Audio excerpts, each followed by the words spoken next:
Les footballeurs d'Angesco ont fait respecter la hiérarchie face au club d'Arnage-Pontlieu. Hier après-midi à Coulennes, les Angevins ont battu l'équipe sartoise lors du 7e tour de Coupe de France sur le score de 7-2.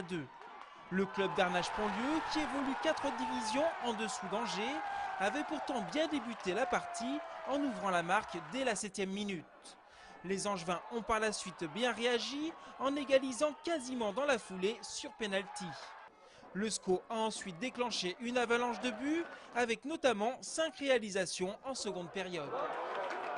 Je suis quand même satisfait d'avoir marqué 7 buts. On a vu plusieurs équipes de Ligue 2 ne pas passer contre des DH ou être obligés d'aller au pénalty. Nous, on a quand même marqué 7 buts. Mes attaquants, entre Fabrice et Jeff, ils ont marqué 5 buts à eux deux. Donc ça reste quand même une après-midi intéressante compte tenu des conditions climatiques. Les grandes équipes, généralement, quand ils peuvent pas se priver de mettre une tôle, ils le font. Et je pense que c'est respecter l'adversaire, c'est pas l'humilier, au contraire.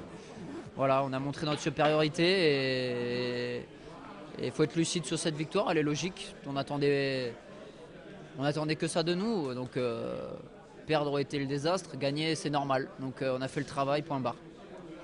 Le tirage au sort du 8e tour de Coupe de France aura lieu mercredi au siège de la Fédération française de football.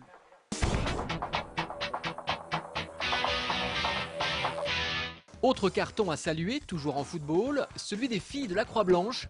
En Division 3, elles viennent de passer 11 buts à Tours pendant le week-end. Ça équivaut à 1 but par joueuse. En fait, l'attaquante Van Have en a inscrit 5.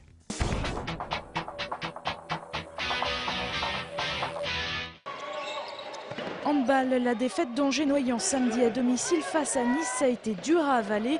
24-25, le score a été serré tout le long du match. L'équipe noyangevine a concédé ici sa 2e défaite de la saison, la première à domicile après une belle série de victoires. Angers-Noyant avait pourtant bien commencé ce match, mais les Niçois ne se sont pas laissés faire. Ils ont rattrapé leur retard et ont dominé jusqu'à la fin du match. À l'issue de ce match difficile, les Rouges ont reconnu la victoire méritée des Blancs. Grosse déception. On s'attendait à un match piège, on ne l'a pas pris à la légère. Mais on a très bien commencé et puis après on s'est relâché inconsciemment. Et ils ont mérité leur victoire, c'était des morts de faim sur le terrain et rien à dire. C'est ce qui nous manque si on veut monter, il faut réussir à gagner ces matchs-là. On va devenir des morts de faim à notre tour et on ne lâchera pas le morceau cette fois. Avec cette facilité ou je sais pas. On va se battre. Il va falloir se motiver pour le prochain match contre Montpellier. Il aura lieu le 14 décembre prochain, salle Jean-Bouin.